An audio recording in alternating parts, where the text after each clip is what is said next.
This is the Word of God. So whether you eat or drink, or whatever you do all to the glory of God. Give no offense to Jews or to Greeks or to the church of God, just as I try to please everyone in everything I do, not seeking my own advantage, but that of many, that they may be saved. Gratitude is always a Christian response to God. So it is right to say that everything we do is for God's glory. Marami ang nagsasabi at paborito ang verse na ito. Sa lahat ng aking kakainin, lahat ng aking inumin, o lahat anuman ang aking gawin, ay para sa ikaluluwalhati ng Diyos. Ngunit marami rin ang nagsasabi nito na hindi lubos na nauunawaan kung ano ang ibig sabihin ng mga katagang ito, ng mga talatang ito. Tayo mapalad, mga kapatid, dahil ating inaaral ang salita ng Diyos upang lubos nating maunawaan kung ano ang ibig sabihin ni Apostol Pablo ng kanyang salita, ng kanyang isulat. Ang lahat ng ating ginagawa ay para sa kaluwalhatian ng Diyos. Sapagkat marami ang nagsasabi na dahil sila'y malaya, dahil bilang mananampalataya sila'y pinalaya na ng Panginoon, ay pwede nilang gawin ang gusto nilang gawin basta ito'y sa kaluluwalhati ng Diyos. Sa umaga nito, tingnan po natin ang ibig sabihin ng talatang yan. Sadya ko pong inihiwalay ang verse na ito sapagkat ito'y chapter 10 pa rin po. Noong isang linggo ay ating tinalakay ang chapter 10, noong kabanata 10 ng unang Korinto. At sadya kong inihiwalay ang huling tatlong talata bago tayo mag-verse 11, chapter 11, upang bigyan ng daan ang mga bagay na dapat nating maunawaan sa loob ng 3 linggo ng ating pagtalakay sa aklat ng unang Korinto. Kung ating matatandaan, ito po ay tinatalakay na natin mula noong chapter 8 hanggang chapter 10 noong last Sunday. At ito nga po ang pinaka-summary o ito ang pinaka-buod ng kabuuan ng lahat ng ating tinalakay. Actually, ito'y dediretso pa rin hanggang chapter 11. Kaya naman, gusto kong balikan. Christian liberty is always the topic ng huling 3 chapter. Mahalaga sa mga mananampalataya na maunawaan natin kung hanggang saan ba ang ating kalayaan bilang mga mananampalataya. At upang mabigyan natin ng diin kung paano natin lubos na maunawaan ang sinasabi ng mga talatang ito, ating balikan at atin muna saglit balikan yung chapter 8. Sa chapter 8, sabi ni Paul, ito po ay tungkol sa mga pagkaing ino-offer sa mga Diyos-Diyosan. Sabi niya sa verse 2, "Now, concerning food offered to idols, we know that all of us possess knowledge. This knowledge puffs up, but love builds up." Napakahalaga po ng mga bagay na tinalakay ni Paul. At sinasabi na lahat ng tayong mayroong espesyal o meron tayong mga bagay na nauunawaan na hindi lahat ay meron. Bilang mga mananampalataya, we possess those knowledge. At mabigat lamang kapag lumabas na yung karunungan na yon ay nagkakaroon ng problema because nagiging boastful ang isa na merong nalalaman. At kaya naman, ito ang pinagmamalaki mga taga-Korinto patungkol sa kanilang naunawaan, tungkol sa kanilang mahalagang nalalaman, na kaya nilang gawin ang mga bagay sapagkat alam nila kung ano ang sinasabi ng salita ng Diyos. Malaya silang gawin ang lahat ng gusto nilang gawin as long na hindi sila lumilihis sa sinasabi ng salita ng Diyos. Kaya naman ito'y binigyan diin ni Paul na sadyang mapanganib. Ang sabi niya sa verse 8 to 13, "Food will not commend us to God. We are no worse off if we do not eat, and no better off if we do. But take care that this right of yours does not somehow become a stumbling block to the weak." Malaya nga tayong gawin ang ating dapat gawin. Kumain man sila ng pagkain inihandog sa Diyos-Diyosan, hindi makakaapekto sa kanila ang mga pagkain yon. Pero tandaan ninyo na yung karapatang ito na meron kayo ay dapat maingat ninyong gamitin. Hindi ito para maging katitisuran ng mga kapatiran na mahihina sa pananampalataya. Iyon ang sinabi niya, "But take care this right."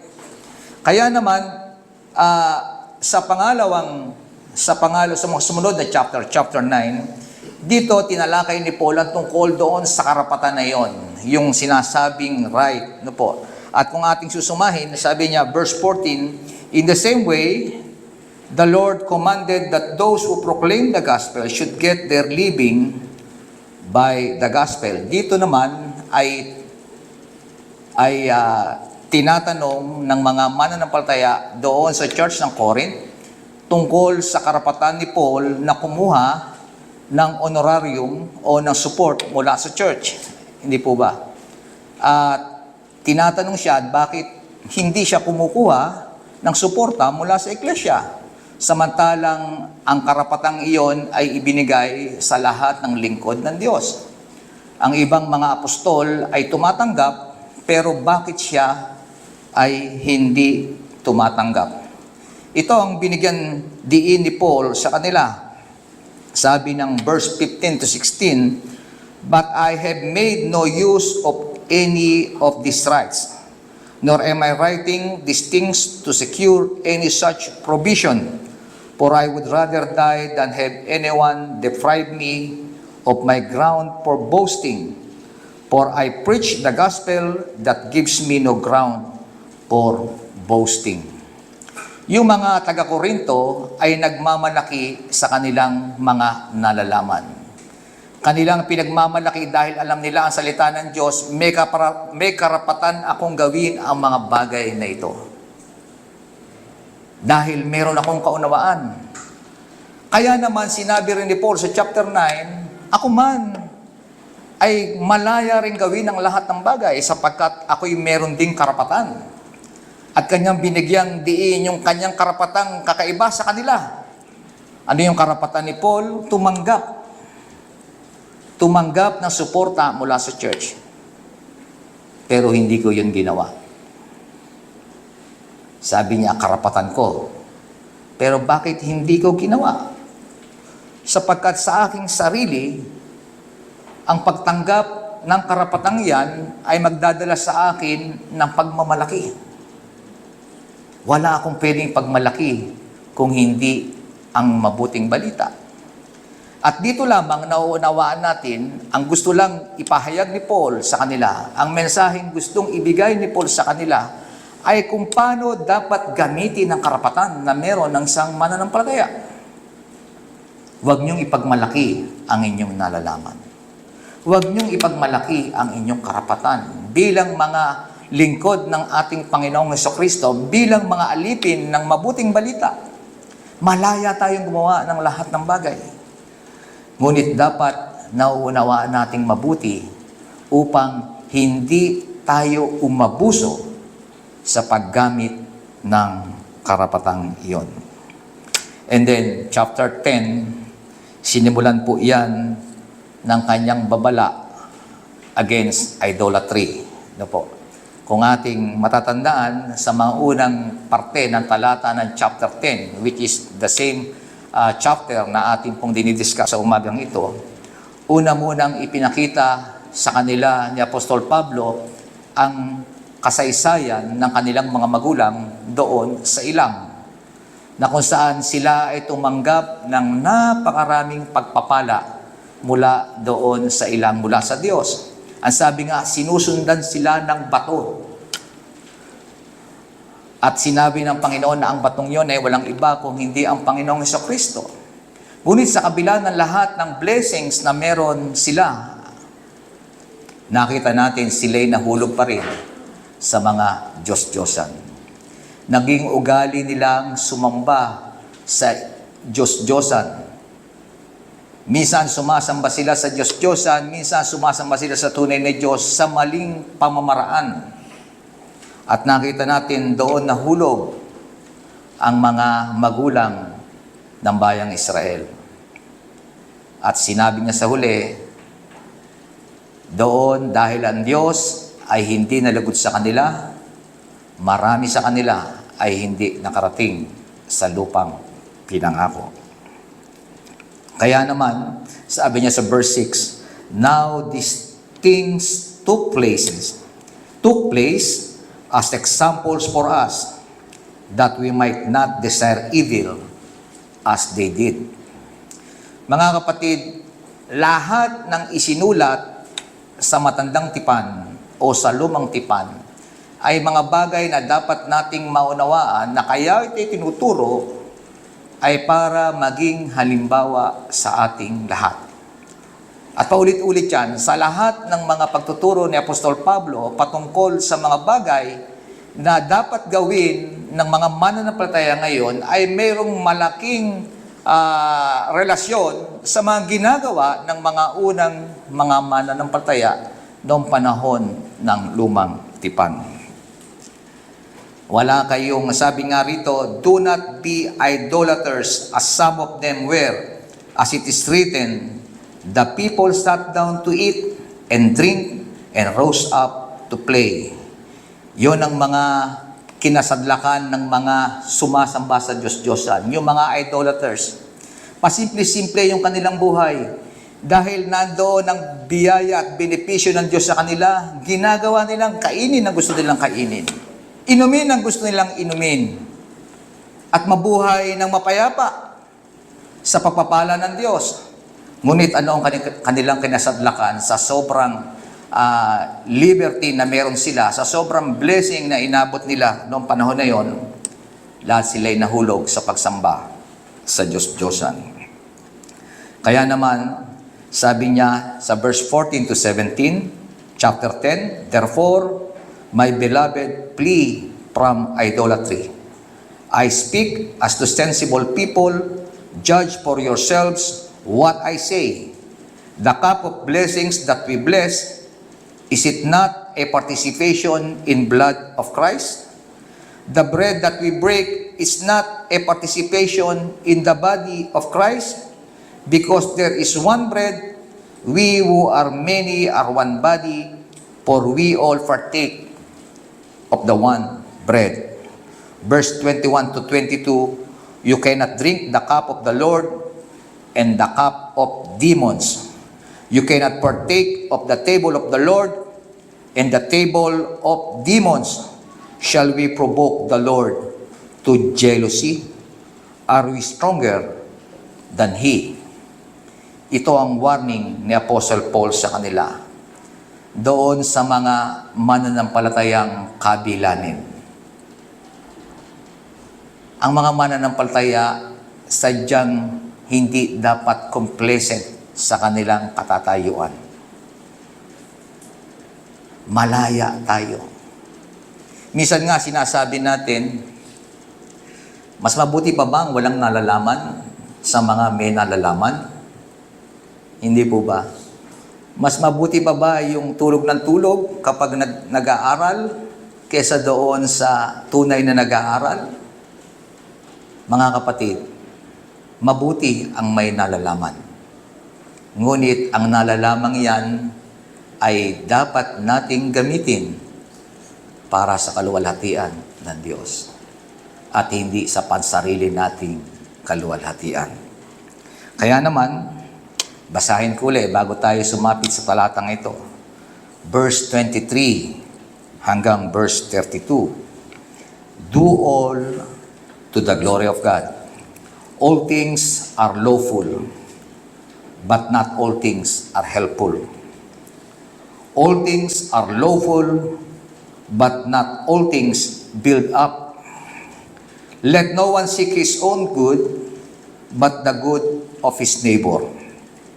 Eat whatever is sold in the market, in the meat market, without raising any question on the ground of conscience. For the earth is the Lord's, and the fullness thereof. If one of the unbelievers invites you to dinner, and you are disposed to go, eat whatever is set before you without raising any question on the ground of conscience. But if someone says to you, this has been offered in sacrifice, then do not eat it, for the sake of the one who informed you, and for the sake of conscience. I do not mean your conscience, but his. For why should my liberty be determined by someone else's conscience? If I partake with thankfulness, why am I denounced because of that for which I give thanks? Kaya nga pagdating sa 31, so whatever you eat or drink, whatever you do, do all to the glory of God.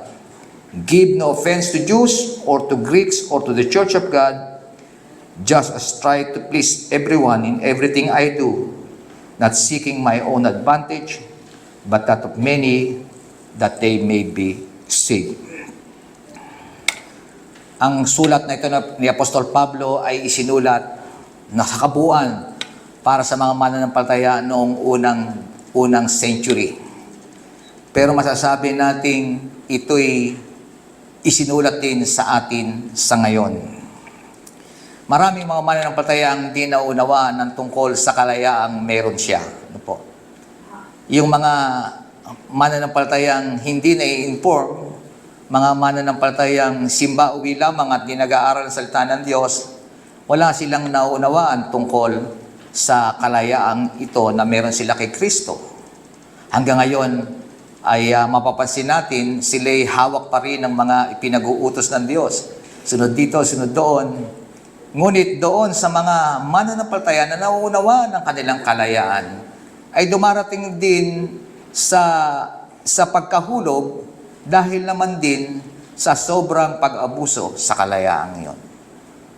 Mga kapatid, habang tayong nabubuhay sa mundong ito, ang tawag ng laman ay bahagi ng ating pang-araw-araw na buhay. Maaring naunawaan natin ang kalayaan, pero meron po tayong tendency na abusuhin ang kalayaang yan kung tayo masyadong magiging complacent sa ating kalalagayan. Kaya sinasabi ni Paul, ano ang gustong sabihin sa atin ngayon na mga talatang ating binasa? A stronger believers should use his liberty wisely. Kailangan ang isang masasabi nating matatag o mature sa kanyang pananampalataya, kailangan alam niyang gamitin ang kalayaang iyon. Alam niya kung paano ito isa sa gawa. Ang isang pagpapala na meron tayo bilang mga mananampalataya, mga kapatid, ay malaya tayong gawin kung ano ang gusto nating gawin. Hindi po ba? Hindi tayo sakop ng kautusan. Malaya tayong huwag sumimba pag linggo kung gusto nating huwag sumimba. Hindi po ba? Malaya tayong kainin kung ano ang gusto nating kainin na hindi naranasan ng mga Israelito noong panahon ng lumang tipan. Bawal silang kumain ng baboy ngayon. Pwede kayong kumain ng baboy. Bawal silang kumain ng lahat ng mga bagay na tingin natin ngayon ay masasarap. No po? Isipin nyo kung walang baboy ngayon, anong ating ulam? Hindi ba magsasawa ka sa isda? Siguro pati pusa wala nang makain tinik dahil sa sobrang gusto mo sa isda. Isda na ng isda.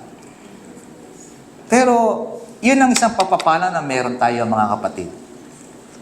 Malaya tayong gawin ang mga bagay na gusto nating gawin ayon sa takbo ng ating konsensya.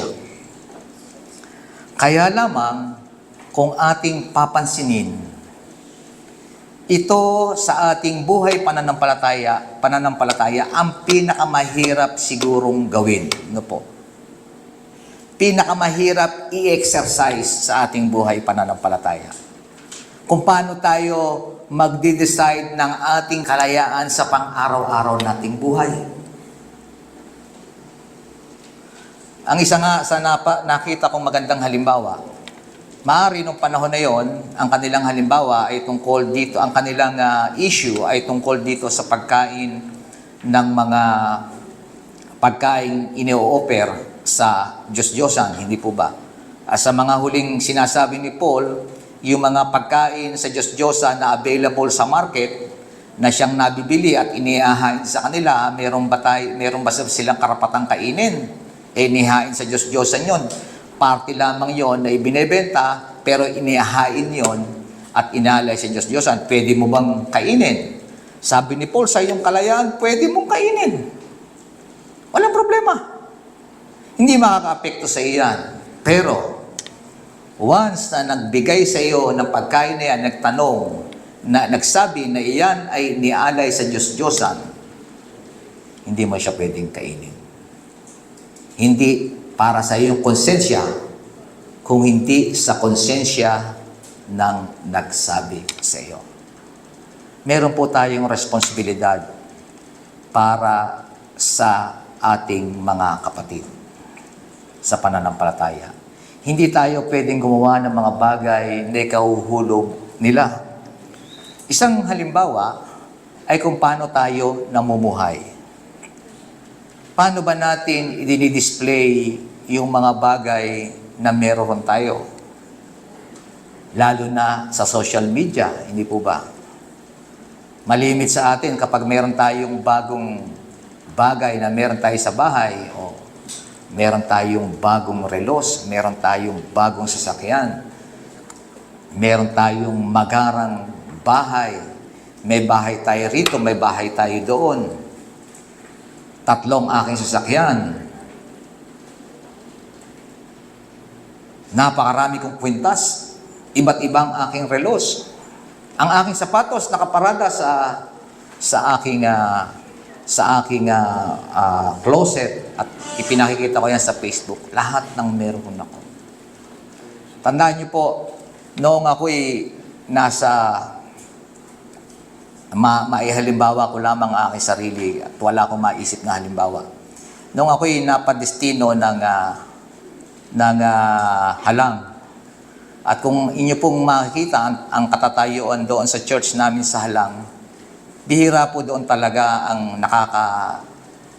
nakakaangat sa kanilang buhay. Ang lahat, karamihan ng tao doon ay wala talagang inaasahan. Dati noon. Pero ngayon, medyo develop na sila. Kumbaga, yung mga dati, ngayon nakapag-aral na, nakapagtapos na, nagtatrabaho na, magaganda na yung kanilang kalalagayan, nakakapag-andika na ng kanilang mga sarili. Pero nung panahon na naroon ako, wala po talaga. At yung lugar na yon ay very remote. Yung aming church nga ay napakababa ng bubong, pinagtagpi-tagpi lang na nakawayan. Ako po'y lungkot na lungkot every time na naiisip ko yung sarili ko na nandoon kami nananambahan po. Sapagkat sa kabila naman, nandoon naman yung pananambahan noong mga ibang church na kalapit lang namin, nasa tent naman sila, narinig lang namin yung pananambahan. So, sa madaling salita, ang bayan na yon ay, ang baryong iyon ay hindi mo kakikitaan talaga ng karangyaan. So, ang isang challenge sa akin, dahil meron akong sasakyan, dahil ako'y meron nito, ay kung paano ko ito ipakikita sa kanila. Madali kasing magpasikat sa mga church. Ano po? Kapag ikaw ay, kaya gustong-gusto sa atin doon sa dati nating iglesia, kapag ikaw ay merong kakayahan, hindi naman kakayahang ikay mayama, kundi meron kang kakayahang gawin yung mga bagay dahil sa iyong impluensya o sa iyong estado na meron ka, Lagi nilang ginagamit yan na magaling na builder yan ng church. Makakapagtayo yun ng church, kaya niya magpagawa ng church, kaya niyang gawin ang lahat ng mga bagay, ganito, ganyan, ganito, ganito. Pero yung pong isang naging nakita kong karanasan, paano kaya kung pupunta ka roon sa lugar na yon, sa ganong klase at itsura ng church, na nakaparada sa iyo ang isang magarang sasakyan, na lumabas si pastor na punong-puno ng alahas, no po, at makita ng mga mananampalataya, ganun pala talaga dapat ang buhay ng isang anak ng Diyos. Di ba? Kailangan ang isang anak ng Diyos ay ganito ang buhay, masagana, kasi anak siya ng Diyos. Kaya nga ang sabi ko, kapag nangyari yon, hindi nila tatanggapin si Kristo kung hindi ang tatanggapin nila ako. No po? Kaya naman sa pagpapagawa ng church, kaya mo magpagawa ng church, sino ang pinagpagawa ng church na yan, kaninong pera ang pinakamarami para magawa yung church na yan, siya ang po ng church. Kaya pag sinabi kaninong church yan, sa kanya. Kasi siya ang nagpagawa. Kung may mga bagay na usapin, siya ang may pinakamalaking say sapagkat kanya yung church. Ang sinasabi ko lamang ay ganito, ganong kalaki ang responsibilidad natin na ipakita kung ano ang meron tayo, na alam natin na hindi magiging maganda ang resulta sa kaisipan ng mga taong nakatingin sa atin. Naintindihan niyo po ang aking sinasabi. Responsibilidad po natin yon. Na kung alam natin kung saan sila mahina, meron naman talagang mga tao na gusto magkaroon siya nito. Gusto magkaroon siya noon. Di ba? Meron kami pagkalakalaking TV sa bahay. Halika, doon tayo manood.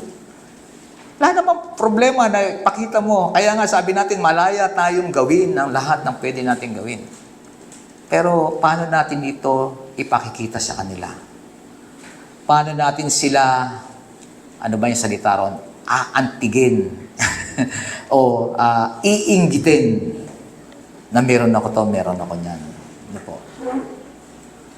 Lahat pong mga bagay na yan ay responsibilidad natin bilang mga mananampalataya. Malaya tayong mag-acquire ng kayamanan na magandang buhay, mag-acquire ng mga materialis na mga gusto natin.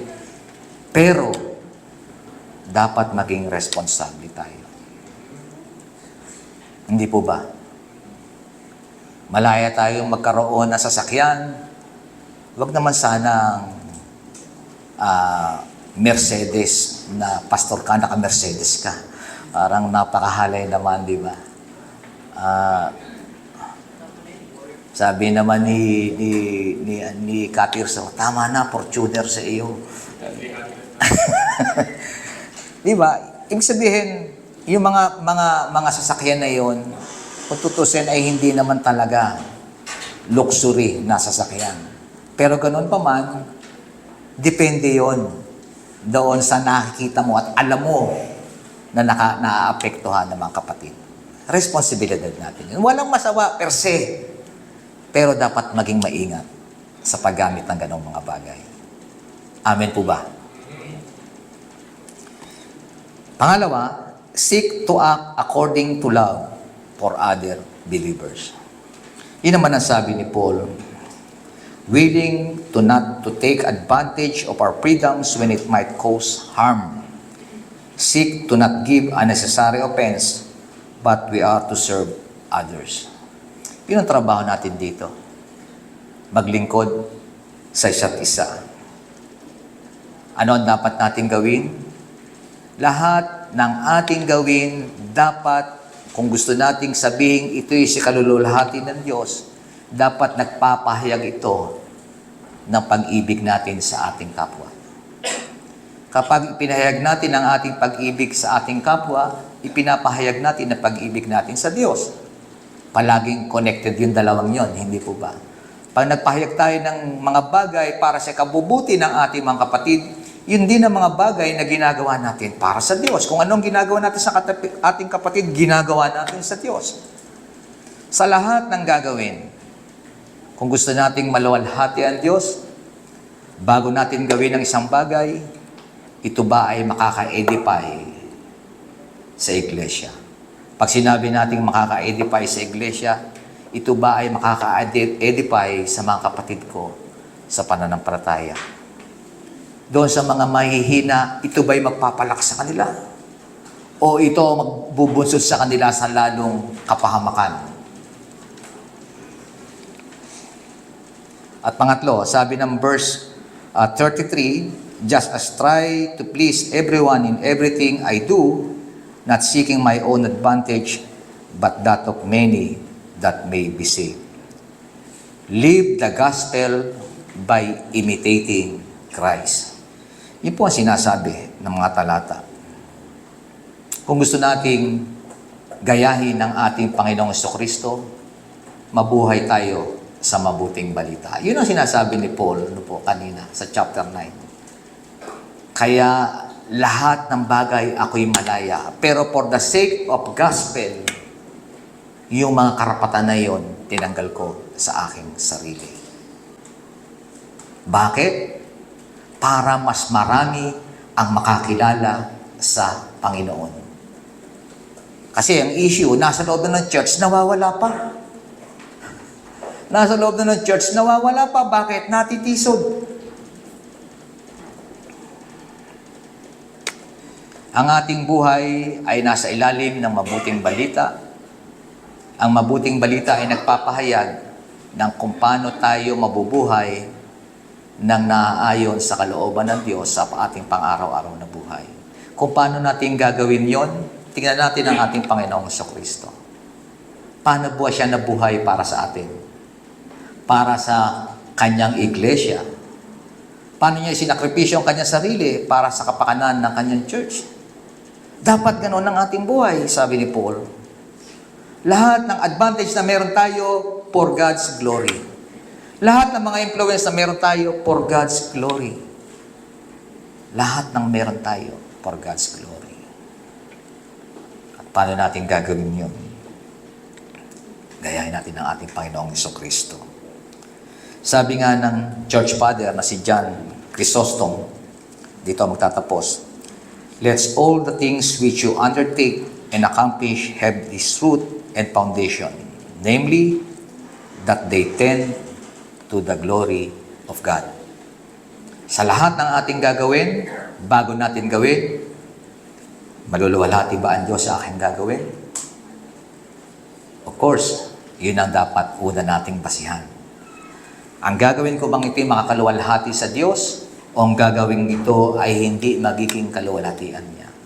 Ang gagawin ko bang ito'y maluluwalhati ang Diyos o maluluwalhati ang aking sarili?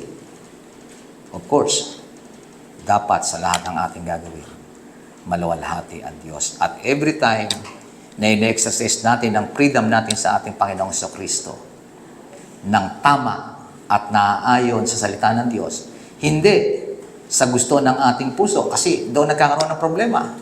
Di ba? Paano ko ba luluwalhatiin ng Diyos sa pamamagitan ng gusto ko? Mali po yun. Lahat ba ng gagawin ko kesera-sera? Kahit ano ang gawin ko para sa kaluwalhatian niya dahil ito ang aking naramdaman. Gusto kong maluwalhati siya. Tandaan po natin, maluluwalhati natin ang Diyos hindi sa pamamagitan ng tinatakbo ng ating mga puso at nararanasan ng ating mga emosyon, kung hindi maluluwalhati natin ang Diyos, of course, sa pamamagitan lamang ng kanyang mga salita. Purihin po ang Panginoon sa umagang ito. Tayo manalangin. Salamat po, Panginoon, sa mga bagay na inihag mo po sa amin patungkol sa napakahalagang issue ng aming pagiging malaya sa inyo. Salamat po dahil sa mga halimbawang pinagkaloob sa amin for the last 3 Sunday ay nabigyan din ito sa aming mga paniniwala, sa aming mga kaalaman, sa mga bagay na dapat po namin gawin sa aming pagakpang sa magulo at masalimuot at sanlibutan ito. Alam po namin, Panginoon, at malinaw naming nauunawa ng mga bagay na ito. Ngunit malimit bumabaksa kami sapagkat minsan ay nagkakaroon ng puwang ang gawa ng kaaway at ang tawag mismo ng aming mga laman. Kaya naman, amin Diyos, hindi po namin magagawa ito kung wala pong iyong tulong. Patuloy nawa po kaming umasa sa iyong biyaya sa lahat ng oras ng aming buhay. Sa bawat paghakbang, Panginoon, tulungan mo po kami na maalala ang iyong mahalagang salita. Maunawa ng iyong mga paalala sa amin at patuloy po kami sumunod sa nais mo. Hindi po namin magagawa ito kung walang iyong tulong. Salamat po, O Diyos, sa kaunawaan at nawa ang kaunawaang ipinagkakaloob mo po sa amin ay patuloy po namin magamit for your glory. Ito po ang aming dalangin sa pangalan ni Jesus. Amen.